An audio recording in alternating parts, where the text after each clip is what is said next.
तो colleges, higher secondaries इनकी तरह झूठ थोड़ी, इनने एजुकेशन को कम किया, गलत किए, स्कूल बंद किए। और जो हमारे 2014 के अंदर 737 आर्डर नंबर है, आजाद साहब के वजाहत से हमने हायर सेकेंडरीज बनाई, वो लागू नहीं की। तो चलो आप इसमें टाइम नहीं, आज मैं आप तमाम सब लोगों का शुक्रिया अदा करता हूँ। आप भरोसा करते हैं, आप हम पे विश्वास करते हैं, जब बुलाते आते हैं। हम सारे लोग आपके मशकूर है, ममनून है, बहुत बहुत शुक्रिया।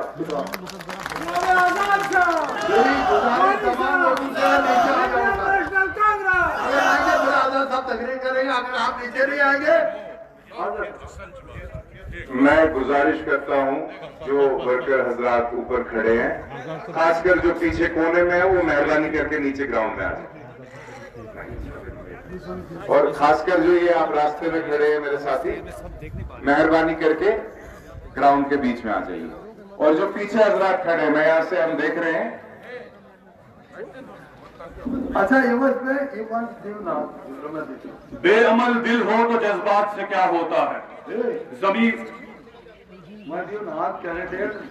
बेअमल दिल हो तो जज्बात से क्या होता है, जमीन बंजर हो तो बरसात से क्या होता है अम्ल लाजमी तकदीर तमन्ना के लिए, वरना इन रंगीन ख्यालात से क्या होता है। मैं बड़े अदब के साथ गुजारिश करूंगा विक्रमादित्य सिंह जी, जो आखिरी जम्मू कश्मीर के महाराजा हरि सिंह के पोते हैं और हमारे सदर रियासत डॉक्टर करण सिंह जी के साहिबजादे हैं, जनाब विक्रमादित्य सिंह जी।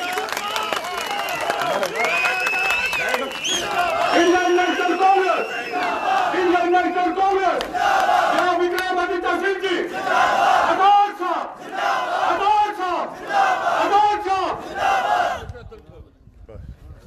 श्री गुलाम नबी आजाद साहब, जम्मू कश्मीर कैंपेन कमेटी के चेयरमैन, अब्दुल मजीद वानी साहब, MLC नरेश गुप्ता जी, असलम गोनी जी, IG PR मनाज साहब, जावेद आजाद साहब, शेख मुजीब अली, डिस्ट्रिक्ट प्रेसिडेंट डोडा, यहाँ पे आए मेरे बुजुर्ग, माताओं, बहनों और नौजवान साथियों। आज इस कैंपेन के दौर पे हम आपके बीच आए हैं। मैं बहुत शुक्रगुजार हूँ हमारे कांग्रेस प्रेसिडेंट श्री राहुल गांधी जी का, श्री गुलाम नबी आजाद साहब का और मेरे पिताजी महाराजा डॉक्टर करण सिंह साहब का, जिन्होंने उधमपुर पार्लियामेंट्री सीट को जीतने की जिम्मेवारी मेरे ऊपर दी है। ये मेरे लिए एक बहुत गर्व की बात है कि मैं आज उसी पार्लियामेंट्री सीट की नुमाइंदगी कर रहा हूं जहां से आपने मेरे पिताजी महाराजा डॉक्टर करण सिंह साहब को एक दफा नहीं 4 दफा जिता के लोकसभा में भेजा। मैं डॉक्टर फारूक अब्दुल्ला साहब का और नेशनल कॉन्फ्रेंस का भी शुक्रगुजार हूं कि उन्होंने हमारा समर्थन किया है और आज हम ये इलेक्शन इकट्ठी लड़ रही हैं। मैं उनका और कांग्रेस पार्टी का ज्वाइंट कैंडिडेट की तरफ से यहाँ पे आया हूँ। मेरे साथियों, मेरा और आपका संबंध कोई केवल सियासी संबंध नहीं है, हमारा एक पुराना पारिवारिक संबंध है, हमारा एक ऐतिहासिक संबंध है। महाराजा गुलाब सिंह जी ने, जो हमारे पूर्वज हुआ करते थे, जम्मू कश्मीर रियासत का निर्माण उन्होंने किया। ये किसी की देन नहीं है। महाराजा गुलाब सिंह जी ने, डोगरा परिवार ने भारत की बाउंड्रीज, भारत की सतह चीन, तिब्बत, रूस और अफगानिस्तान तक पहुंचाई। उन्होंने दूर दराज के इलाकों के लोगों को गिलगित, बल्तिस्तान, हुंजा, नगर, दूर दराज के इलाके जोड़कर जम्मू कश्मीर बनाया। लोगों को जोड़ने का काम किया, लोगों की सेवा की, लोगों को प्रोटेक्शन दी, लोगों को आजादी दी और लोगों को इंसाफ दिया। मुझे गर्व है इस बात का कि मैं उस परिवार से हूं जिस परिवार से महाराजा हरि सिंह जी ने इतने अच्छे काम किए जम्मू कश्मीर के लोगों के लिए। जब 1926 में उन्होंने राजगद्दी संभाली तो किसी ने उनसे पूछा कि महाराजा साहब आप किस धर्म को अपनाते हैं? तो महाराजा साहब का जवाब था, इंसाफ मेरा धर्म है और मैं सभी धर्मों को अपनाता हूं। उसी चीज को आगे लेते हुए मैंने भी सियासत में कदम रखा है। मेरा ये मानना है कि हमारा और आपका संबंध एक बहुत पुराना संबंध है और इस परिवार की जिम्मेदारी है कि हम आपके प्रति सेवा और आपकी आवाज उठाने का काम आगे भी करते रहें। मेरे भाइयों, आप लोगों ने अच्छे से देखा कि पिछले 4 साल में भाजपा ने जम्मू कश्मीर में और पूरे भारतवर्ष में कितनी तबाही मचाई है। जम्मू कश्मीर में हम लोग एक भाईचारे की भावना से रहते थे। यहाँ हमें आदत है, हम एक दूसरे के दुख सुख में शामिल होते हैं, हम एक दूसरों के त्योहारों में जाते हैं, खुशियां मनाते हैं। उस चीज को तोड़ने का काम, उस चीज में दरार डालने का काम भाजपा ने किया है। उन्होंने समाज को तोड़ा है, जहर फैलाया है और हम लोगों को बांटने की कोशिश की है। जिस मुद्दों को लेके वो 2014 में इलेक्शन में आए थे, उन्होंने कहा था कि वो 2 करोड़ नौकरियां दिलवाएंगे। उन्होंने कहा था शेयर करो, शेयर। कि 15-15 लाख रुपया सबके अकाउंट में जमा होगा। से अपील है कि वो काला शेयर धन करो इकट्ठा इसको। करके उन्होंने रोजगारी की बात कही। मुझे बताइए आज किन वायदों पे उन्होंने अमल किया है? उन्होंने हमारे से गद्दारी करी, हमारे से झूठ बोला, हम लोगों को बहकाया और हम लोगों को भावुक होके सेंटिमेंटल तरीके से हमारे जो वोट है खींच के एक तरफ दिलवा दिए। 2014 में हमने बहुत बड़ी गलती की। जम्मू से 25 नहीं मानेंगे कि असेंबली में एक भी एमएलए नहीं उठा और उसने किसी ने भी समर्थन नहीं किया इस प्रस्ताव का। ये लोग केवल झूठे वायदे करते हैं, बोलते कुछ हैं, करते कुछ हैं, दिखाते कुछ हैं। मेरे साथियों, आज जम्मू कश्मीर में कौन सा तबका खुश है?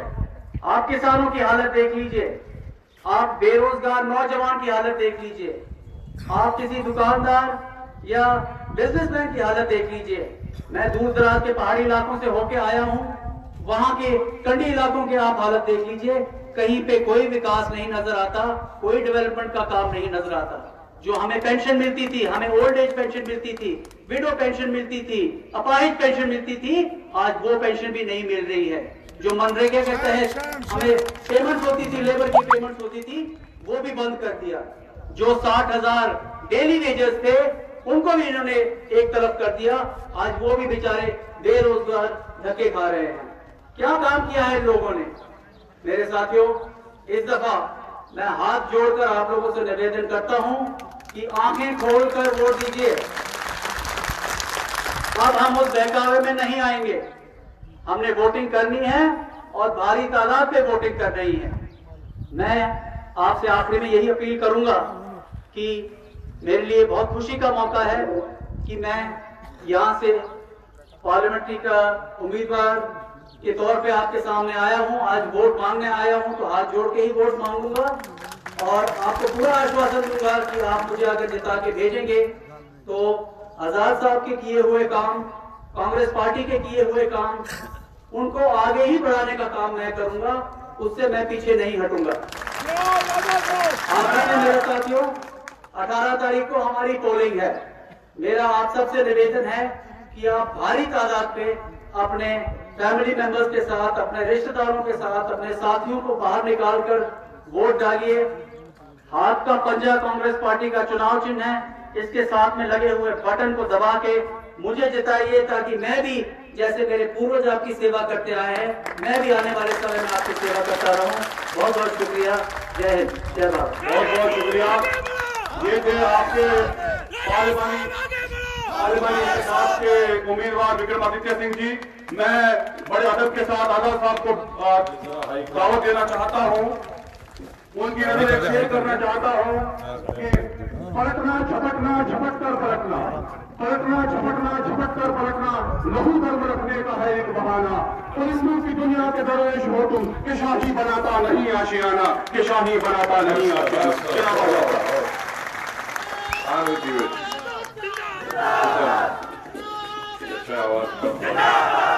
वॉल्यूम कम करना। आपके बस ठीक छुट्टी।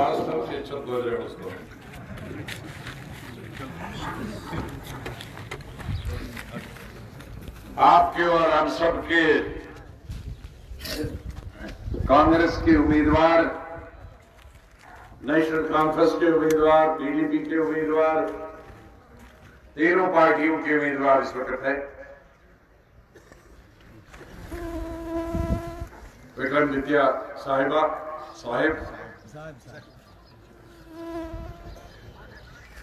और विक्रम विजय से शुरू होता, जीत से शुरू होता, और मुझे पूरा विश्वास है, भरोसा है, मई में जब रिजल्ट निकलेगा तो विक्रमादित्य जी हमारे लोकसभा के इस उधमपुर चुनाव वैली कॉन्स्टिट्यूंसी के नए प्रतिनिधि होंगे। साबका वजीर मजीद वानी साहब, हमारे कांग्रेस के लीडर साबका एडवोकेट जनरल मोहम्मद असलम गनी साहब, हमारे रिटायर्ड इंस्पेक्टर जनरल जो बहुत अच्छा काम कर रहे कांग्रेस के पार्लियामेंट और असेंबली के इलेक्शन में, आपके मनहाज साहब, साबका डीसीसी प्रेसिडेंट और साबका एमएलए नरेश गुप्ता साहब, डिस्ट्रिक्ट कांग्रेस कमेटी के प्रेसिडेंट शेख मुजीब साहब, जावेद साहब, हनीफ साहब और आरिफ गत्तू साहब, मैं उनको मुबारक भी देता हूं। वो और उनकी बेगम यहां से 2 ही सीटें जीते हैं, वो पे दोनों वालों घर वालों ने कब्जा किया है, उस पर मुबारक हो। और दूर दूर से आए हुए मेरे भाइयों, साथियों और कुछ बहनें भी मौजूद। आज वक्त ज्यादा नहीं है, बहुत 5-6 जगह जाना है, और हेलीकॉप्टर में जब आप दौरा करते हैं तो शाम से पहले, सूरज ग्रुप होने से पहले जम्मू पहुंचना पड़ता है। मुझे याद आई आज अपने कैंडिडेट को देखकर, जब हम तालिब इल्म के जमाने में होते थे, कॉलेज और यूनिवर्सिटी के जमाने में होते थे, और उसके बाद मैं यूथ कांग्रेस का स्टेट का प्रेसिडेंट था, तो डॉक्टर साहब के लिए हम कॉलेज और यूनिवर्सिटी से छुट्टी लेकर कैंपेन करते थे। और उस वक्त भी इसी इलाके से,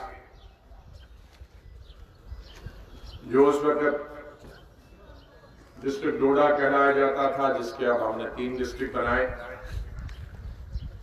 यहीं से 90-95% वोट मिलता था,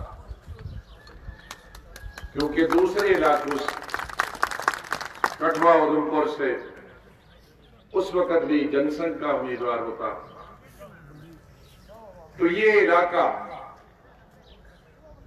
चुनाव वैली जिसे हम कहते हैं, यहां के लोगों ने हमेशा कांग्रेस का साथ दिया, इंदिरा गांधी का साथ दिया, राजीव गांधी का साथ दिया, सोनिया गांधी और नरसिंह राव का साथ दिया, मनमोहन सिंह जी का साथ दिया, डॉक्टर करण सिंह साहिब का साथ दिया,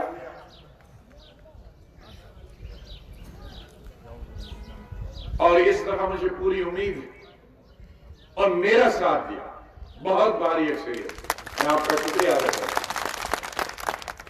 मेरा तो आपने भरपूर साथ दिया।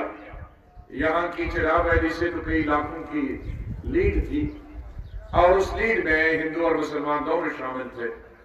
एक ही तबका नहीं था। पीछे उधमपुर और कटवास में वोट नहीं मिले, लेकिन चिराग वैली के हिंदू और मुसलमानों ने दोनों ने मिल के वोट दिया। उसका भी शुक्रिया अदा करता हूं।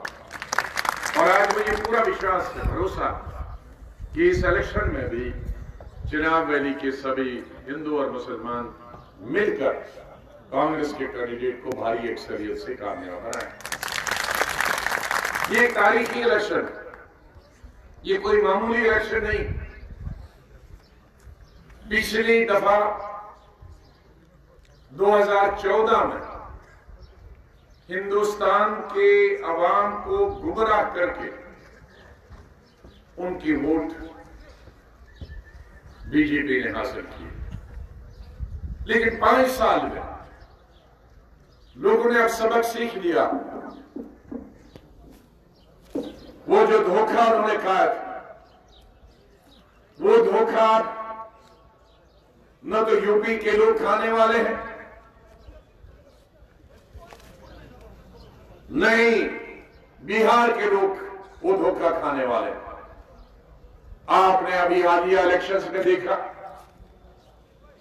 मध्य प्रदेश में, राजस्थान में, छत्तीसगढ़ में, जहां तीनों सूबों में बीजेपी की हुकूमत आई और उस बीजेपी की हुकूमत को नकार करके वहां के अवाम ने, जो हिंदू अक्सरियत वाले अवाम सूबे, बीजेपी को वोट न देकर कांग्रेस की सरकार बनाई। ये ऐसा क्यों हुआ? क्योंकि 5 साल लोगों ने बीजेपी और कांग्रेस दोनों हुकूमतों का राज देखा। कांग्रेस के वक्त में डॉक्टर मनमोहन सिंह जी की सरपरस्ती में वो कम बोलते थे, और जो कम बोलता है वो ज्यादा काम करता है, और जो ज्यादा बोलता है वो काम नहीं करता। मनमोहन सिंह जी 24 घंटे काम करते थे, बोलते नहीं। हमने अगर इलेक्शन मैनिफेस्टो में 10 चीजें रखी थी, हमने 100 चीजें की। और मोदी साहब ने अगर 100 चीजें रखी तो 5 चीजें की, 90 चीजें, 95 चीजें की। कांग्रेस की लीडरशिप काम पे विश्वास रखती है, काम पे भरोसा रखती है। भाजपा की लीडरशिप भाषणों पर, तकरीरों पर विश्वास रखती है, काम करने पर विश्वास रखते है। लेकिन एक दफा आप तकरीरें करके वोट ले सकते हैं, आप लोगों को सब्ज बाग दिखाकर वोट हासिल कर सकते हैं। लेकिन 5 साल के बाद जब लोगों की अदालत में पेश होते हैं तो वहां सबूत चाहिए। जिस तरह से आप कोई कत्ल करे, किसी की जमीन किसी ने छीन ली, किसी ने डाका मारा, पुलिस तो किसी को भी पकड़ के ले जाएगी, लेकिन अदालत में जब जाता है, कोर्ट के सामने जब जाता है, तो अदालत सबूत मांगती। इसी तरह से लीडर इलेक्शनों में वादे करते हैं, कई चीजों का वादा करते हैं, लेकिन उसकी अदालत 5 साल के बाद अवाम की कोर्ट में लगता, उस वक्त जज नहीं होता, उस वक्त वोटर जज होते हैं और वो सबूत चाहते हैं कि बताओ आपने क्या क्या हमारे लिए किया। भारतीय जनता पार्टी सबूत नहीं दे पाती। हमारे वजीर आजम ने 4 बड़े वादे किए थे हिंदुस्तान की अवाम से। जब मैं हिंदुस्तान की अवाम कहता हूं, उसमें डोडा वाले भी हैं, बदरवा वाले, बाना, भलेसा, किश्तवाड़, छात्रों वगैरह मिलाकर रामबन से लेकर गोल गुलाबगढ़ तक और जम्मू और कश्मीर और लद्दाख मिला 4 बड़े वादे थे। मुझे अफसोस से कहना पड़ता कि वो 4 वादे उन्होंने पूरे नहीं किए।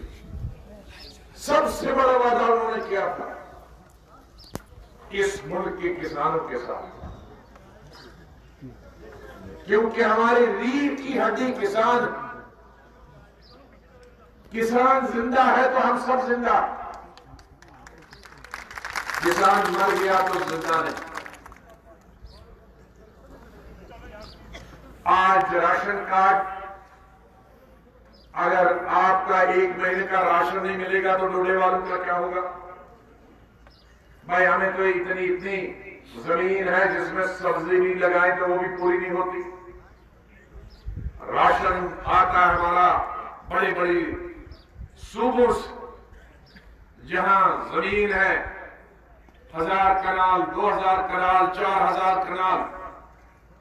यहां डिस्ट्रिक्ट डोडा में तो हमारी 2 कनाल 1.5 कनाल, वो भी गांव में रहने वाले, शहरों में कुछ नहीं, घर बनाने के लिए। आप जो जमींदार है, आपका 1 महीने से ज्यादा अनाज निकलता है तो ना 11 महीने 10 महीने तो आप खाते हैं ना राशन कार्ड का। तो वो राशन कार्ड असली किसान हम नहीं है, वो किसान जो पूरे हिंदुस्तान के लिए अनाज पैदा करते हैं। उनके साथ, उन किसानों के साथ क्या किया था वादा हमारे वजीर आजम ने, कि कहा कि जो भी लागत आपकी आएगी और उस लागत पर आपको 50% और मुनाफा दिया जाएगा। लागत क्या आती है, चाहे मक्की का ही मैं बता दूंगा, और वहां की जो बाकी चीजें हैं वो वहां की और बताऊं। बड़े किसानों की लागत आती है बीज की, ब्योल शुरू ब्योल खातर कैसे पोस्ट ब्योल खातर कैसे नाजिम पोस्ट और कैसे मजदूर आज है तो पोस्ट दान से गामन मज लागत, मगर यमिस 8 साल 2 साल जमीन आज तिम दान लागत, तिम ट्रैक्टर लागत, ट्रैक्टर हेनिक पोस्ट तब गई डीजल ते डीजलिक पोस्ट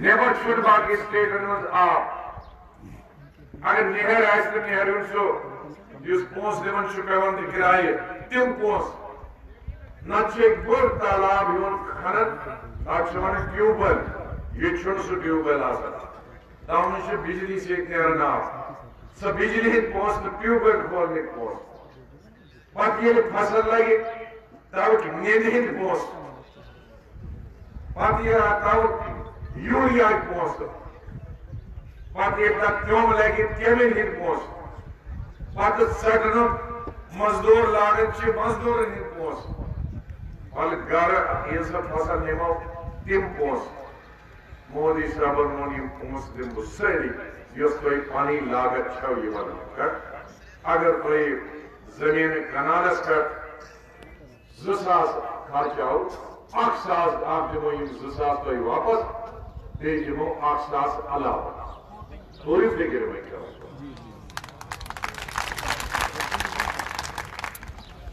मगर तंकोर वादू तवज्जो हो मशरो मुतवज्जो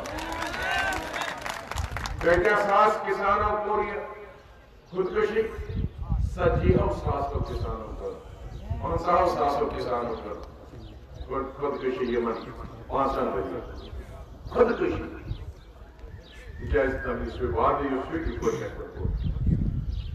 तो हर साल मोदी साहब के दौर में